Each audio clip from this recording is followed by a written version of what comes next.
Have you ever felt like you have a 401k and you felt like you needed some professional help or some guidance with that 401k and wondering what some of those relationships would be like with an advisor and wondering if you have to roll over your whole 401k, if you should, or kind of what that looks like? Enjoy this video as we cover a viewer question on that matter.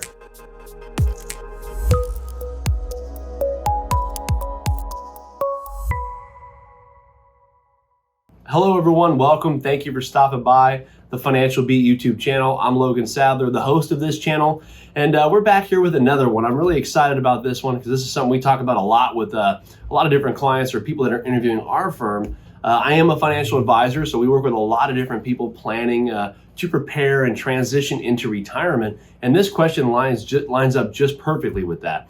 It actually was written on our radio show. I didn't have time again to cover it this week, so I thought on this channel would be a great time to cover it. Thank you again for all the questions and things like that. It gives us some good information and it lets me know what you guys are talking about. So if you haven't yet, go ahead and click subscribe on the channel, and let's go ahead and jump into this question. So I'm going to read it off here so I get it right. This is from Susan. Okay, so Susan had a question. She said, I need to get some financial help with my retirement savings, but I also don't want someone that's just going to tell me I need to roll over every dollar I have in my 401k for some financial product that's for sale, right? She said, is that just how having a financial advisor works? That's a really great question, Susan. So let's dive into that. So there's a lot of different ways, first off, to engage with financial advisors. I've done some videos on that. We talk on the radio show about that all the time, where there's a lot of different ways to engage in relationships with financial advisors. Some advisors might be fee only, some of them only do planning, and they don't do the investments, and some of them kind of do the whole package deal where they do investments, the planning, everything, right, as well as they orchestrate it. There's also some advisors out there that might just be that product pitch person where they maybe use a specific type of products that they only use, and they kind of, like you were saying, they want you're for sale essentially, so you transfer money into that type of product and you put all your money over, and the advisor might tell you that's the best way to go, right? So there's a lot of different ways to go about that, and let's unpack that. There is no one size fits all or one perfect financial advisor out there. I think there's a lot of different models of how you can engage with advisors based off what you're looking for. I know in our experience, a lot of people are looking more for someone to give them advice, do the financial planning, but also orchestrate the planning, the management, and all of that stuff that goes into the plan. And there's other people like yourself where you might feel more comfortable just getting some advice and doing it on your own. There's a lot of different ways and a lot of different advisors out there that might be able to engage in that relationship. And again, there's no one size fits all. Now, I will give you this on that.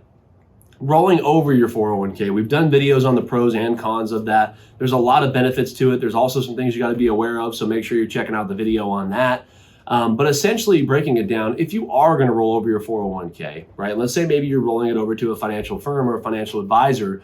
You want to make sure when you're doing the rollover that you're going forward with somebody that kind of fits what it is you're trying to do. Maybe they deal with retirees, and as well as maybe making sure that they do the full financial comprehensive planning, right? A lot of advisors say that, but you want to make sure you're working with people that could use insurance products, investment tools, the financial planning software, social security analysis. You want to make sure you're really getting a financial advisor and not just someone that says, hey, put your money in this shiny vehicle. I think that's what I have found when meeting with people, that most people are looking for somebody that, or some firm that can actually offer a full service type of approach and really do the financial planning. And again, typically putting all your money into one type of investment typically isn't the best way to go. Again, depending on your situation, not investment advice. But that, to answer your question there kind of specifically, I would say I would be very hesitant on things where, if it sounds too good to be true, the old saying is it probably is. But make sure when you're looking for a financial advisor, they fit what it is you're trying to do, right? Because again, some advisors are really good at, you're 25 years old, you're just getting started. They might be the perfect type of advisor to help get you through that phase. There's also other ones out there that specialize in divorces, or they specialize in retirement planning. So making sure you're finding someone that fits that, as well as someone that could help fit what type of model you're looking for. Maybe it's fee only, maybe it's financial planning only, or maybe it's someone that does the full package. Okay, so don't be afraid to look around out there. We always tell people it's a good idea to get second opinions, especially to make sure you're finding someone that fits your situation in life. So great question, Susan. I could probably dive into that for hours and talk about that, as you could probably tell, but not a wrong question. You want to make sure, again, you're finding that person and that model and that service model that fits of what it is you're trying to accomplish, and there's probably someone out there that does. So hopefully that answered your question. Those of you that are watching the video, again, go ahead and leave some comments in there, leave some questions on maybe future videos for me to do, so I keep giving you guys some good education here and appreciate you watching the channel. If you haven't yet, again, click subscribe. We'll see you back here next week. I'm Logan Sadler.